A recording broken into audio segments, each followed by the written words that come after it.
Então é oficial, ontem, dia 28 de julho, saíram as estatísticas, os Estados Unidos encolheu 2 trimestres seguidos o PIB, o que é a definição de uma recessão. A não ser que você pergunte para o governo americano, eles vão falar, não é uma recessão, nós mudamos a definição de recessão, então tá tudo bem. Vamos conversar sobre isso e vamos conversar sobre as causas, o que aconteceu, será que isso é culpa do Biden, e se sim, o quanto, e o que acontece agora.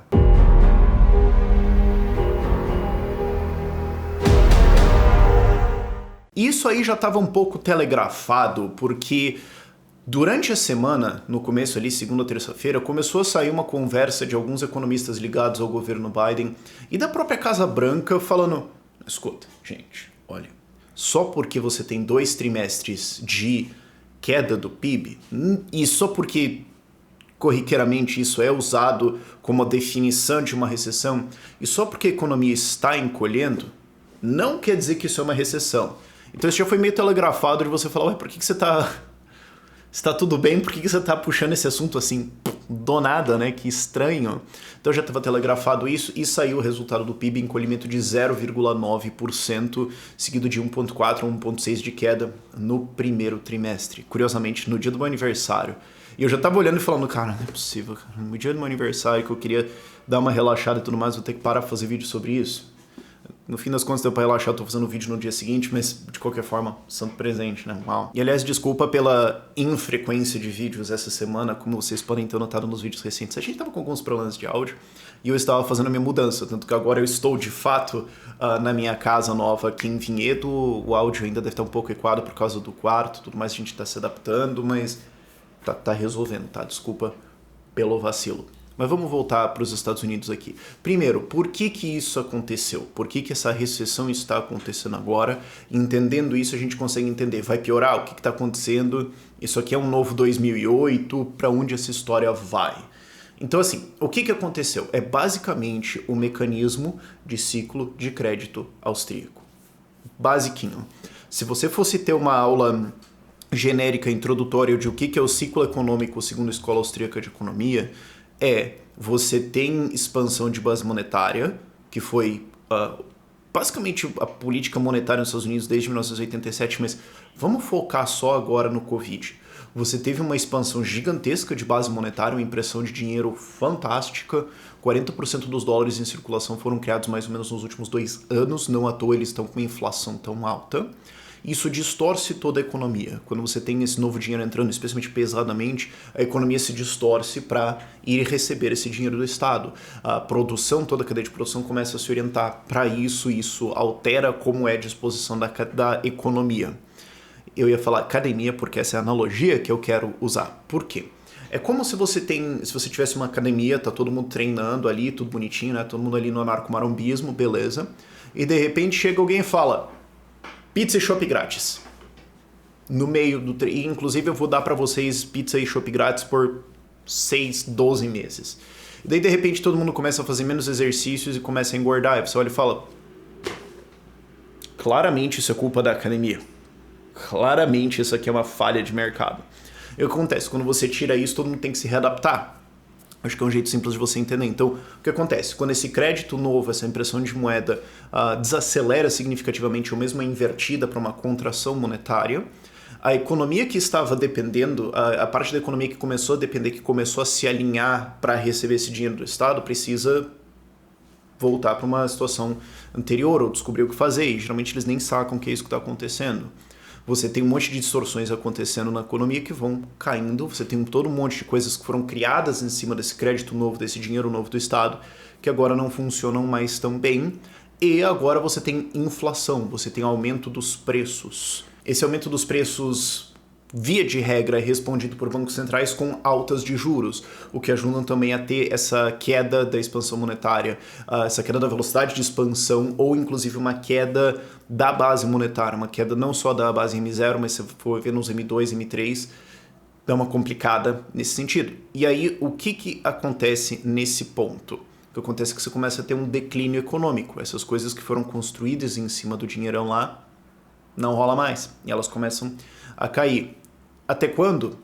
Até quando a situação é invertida. Geralmente, até o Banco Central falar, vamos imprimir de novo, ou voltar a políticas populistas que criam outra bolha. Isso, via de regra, é o que aconteceu nos últimos 30 anos aí nos Estados Unidos. Se era uma bolha maior ainda para tentar consertar a anterior. Via de regra é o que estados fazem, um garrancho maior para tentar consertar o garrancho anterior. Raramente isso é respondido com reformas. Mas nós estamos nesse ponto, é bem o ciclo clássico, assim, dá para você usar esses últimos 2, 3 anos aí como um exemplo bem claro desse ciclo monetário. Não que o Covid não tenha fatorado dentro disso, eu só estou dizendo, se você olhar puramente do ponto monetário, é isso que nós temos. Então, o Biden é culpado? Em parte. O que acontece? Ele é largamente culpado por você não ter nenhuma reforma, por você ainda ter déficits gigantescos e por você ter vários programas de impressão de moeda. Mas vamos ser 100% justo aqui, o Trump já tinha começado isso um pouquinho. Ele já tinha começado políticas de déficit, ele já tinha começado coisas que colocaram os Estados Unidos nesse caminho. E, inclusive, foi ele que apontou o atual presidente do Banco Central americano e foi ele que estava reclamando de altas de juros, inclusive. Então, querendo pedir que baixasse, que tivesse mais crédito e tudo mais. Então, ele tem alguma culpa no cartório. Quanto? Se você botasse uma arma na minha cabeça e pedisse uma porcentagem totalmente Ciro Gomes, é entre 10% a 20%. Agora sim, só estou dizendo isso para dizer que não é 100% honesto dizer que 100% da culpa é do Biden. Isso já começou em governos prévios e essa política de expansão monetária americana, de fazer toda essa bolha, foi feita em presidentes republicanos e democratas e em congressos republicanos e democratas. Tinha uma coisa que o Rothbard falava muito, que é muito legal lá atrás, que era democratas expandem o Estado e os republicanos consolidam os ganhos. Então, democratas expandem o Estado para cá, os republicanos falam, não, vamos reduzir o governo. Daí eles reduzem para cá e falam, vencemos. E daí os democratas vêm e expandem o governo de novo, os republicanos falam, vamos reduzir um pouco. Vencemos. A diferença que nós temos em relação a ciclos prévios desde as crises de inflação nos Estados Unidos nos anos 70 e 80 é que agora nós temos um componente de inflação muito forte. Então o que acontece? O Banco Central americano está subindo juros fortemente, 0,75 em 2 reuniões já, e não se sabe mais o que ele vai fazer, e você tem agora o Quantitative Tightening, que é um programa de aperto monetário, de redução de quantidade de dinheiro em circulação, começando a pegar. Tá que o balanço do Banco Central caiu 15 ou 25 bilhões de dólares, mais ou menos, nos últimos meses. Não foi grave, mas ele vai começar a pegar muito mais agora, porque ele estava rodando só 50% de redução de liquidez no mercado. Ele vai ativar agora o dobro, né? Vai ativar o 100%, né? Vai ativar toda a redução monetária e isso começa a pegar muito mais forte. Então, se o Banco Central ficar nesse curso de contração monetária, calma, mano, vai piorar ainda a situação da economia americana. A questão é, ele vai? E aí vem aquela palhaçada de dizer que o Banco Central americano depende de dados ou que ele é técnico e tudo mais. É difícil de acreditar isso. Isso é uma decisão eminentemente política. Se eles continuarem fazendo esses apertos monetários, a economia continua capotando, a presidência do Biden está sepultada e está quase certeza que um presidente republicano vai vir nas próximas eleições, a questão é qual, e isso é muito ruim para a economia também. Você vai ter uma pressão muito grande para isso. Ah, e se ele só afrouxar? Se ele afrouxar, se ele parar essas políticas de aperto monetário ou voltar a afrouxar, a inflação volta. E não que ela tenha ido embora, ela está em 9,1%, ela continua subindo, apesar dessas altas de juros. Então agora o Banco Central americano está numa situação de uma escolha muito difícil, eu estou falando disso há, tipo, sei lá, um ano. Mas também não faltou aviso e ele continua nessa situação. Se apertar os juros, a economia capota, se deixar solto ou voltar a soltar, inflação pesada pra caramba. Politicamente é mais expediente ter inflação alta pra caramba, porque você pode culpar os outros. Você vai falar, a culpa é do Putin, o Biden tá tentando tudo isso, a culpa é das estrelas, a culpa é do capitalismo, a culpa é dos empresários, sei lá, a culpa é minha, eu boto onde eu quiser. Política, de maneira geral, segue isso. Agora a questão é, cola? Não tá colando tanto assim. Mas, via de regra, as pessoas ficam mais putas quando a economia capota. Especialmente porque isso pode depois levar a demissões. E tem muita gente falando assim, mas não é uma recessão tecnicamente porque o desemprego ainda está baixo e tudo mais. Cara, quando você entende ciclos, você entende que empregos geralmente são a última coisa aí. Primeiro as empresas congelam contratações. Depois elas falam, vamos só deixando... O pessoal naturalmente vai se demitindo ao longo das coisas, né? Vamos deixar cair um pouquinho. vamos ficar quieto, vamos reduzir horas, vamos retreinar a força. Demora muito para eles irem para demissões. Geralmente isso acontece quando a crise já está instalada. Quem lembra de Brasil 2014, 15, 16, lembra disso. Você já tinha sinais ruins da economia em 14 e 15, as demissões pesadas vieram em 16, que quando caiu a casa mesmo, a empresa não tem mais o que fazer. Então, essa coisa de desemprego vai vir mais lá na frente, talvez 6, 12, 18 meses, não tem como ser muito bola de cristal nisso. Mas quando isso bater, as pessoas tendem a odiar isso muito mais. Agora, em termos de ajuste econômico, é melhor você ajustar no lado da economia do que da inflação. Claro, o melhor é você nunca ter feito toda essa impressão de dinheiro em primeiro lugar e deixar a economia seguir o seu curso, mas você acha que o Estado vai fazer isso? E depois a gente tem que pensar como é que isso conecta com a União Europeia. Eu vou ter vídeos mais pra frente falando da situação da União Europeia também, que também está numa desaceleração econômica, ainda não oficialmente crise, mas com problemas de dívida, com problemas de inflação tão graves quanto os Estados Unidos. A diferença é que eles não estão subindo juros, eles subiram de menos 0,5 para 0 recentemente, coisa idiota pra caramba. Então, enquanto os Estados Unidos está indo já rumo a 3, a Europa tem 0. Sanidade completa. Mas quando você junta esses dois, você tem uma pressão de desaceleração na economia muito forte para 2023 adiante. Para o mundo inteiro isso não é bom, porque Estados Unidos e Europa puxam muito da economia. Então quando você conecta para o Brasil, como é que vai ser o primeiro ano de mandato de quem for presidente em 2023? Numa situação econômica ruim, numa situação de Brasil ruim. Boa sorte para quem pegar essa cadeira aí. E claro, isso só reforça, esse evento todo só reforça. É para isso que Bitcoin existe.